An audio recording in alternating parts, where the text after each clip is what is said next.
আম পাতা, বেল, ধুত্রাসহ বিভিন্ন গাছের পাতা, মাটি এবং গোবরের পসরা সাজানো।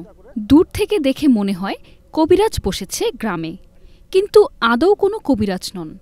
এখানে তৈরি হচ্ছে রাসায়নিক সার ও কীটনাশক এর বিপরীতে জৈব সার ও জৈব বালাইনাশক। দেশে যখন রাসায়নিক সার ও উচ্চমাত্রার কীটনাশক ছাড়া সবজি, ফল ও ফসল উৎপাদন ভাবাই যায় না, সেই ধারণাকে পাল্টে দিয়েছেন এই কৃষক। তিনি তার ৬০ একর জমিতে রাসায়নিক সার ও কীটনাশক ছাড়াই করে চলেছেন সবজি, ধান, ফল ও মাছের মিশ্র চাষাবাদ।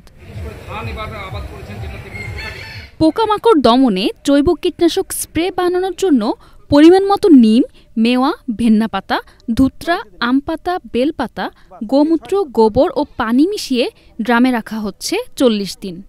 পরে সেই মিশ্রণ প্রয়োগ করা হচ্ছে স্প্রেয়ারের মাধ্যমে।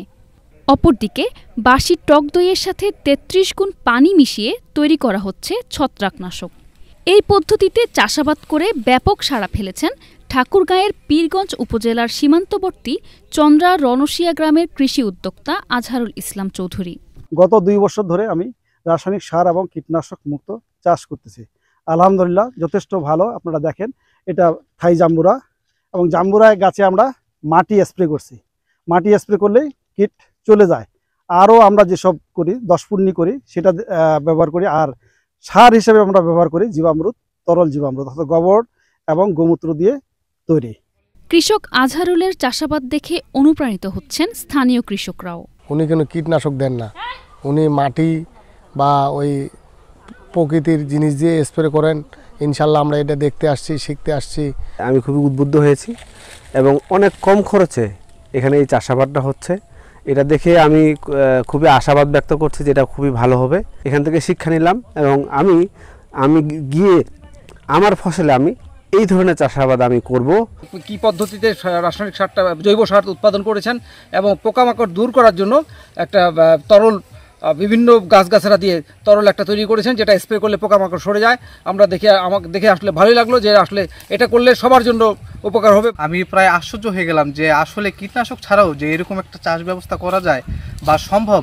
তো আমি নিজে উদ্ভূত হয়ে এই চাষ ব্যবস্থায় ইনশাল্লাহ আগামীতে এই চাষ ব্যবস্থা আমি নিজে করব। কৃষক আজহারুল ইসলাম চৌধুরীর জৈব উপায়ে চাষাবাদে সাধুবাদ জানিয়েছে কৃষি বিভাগ।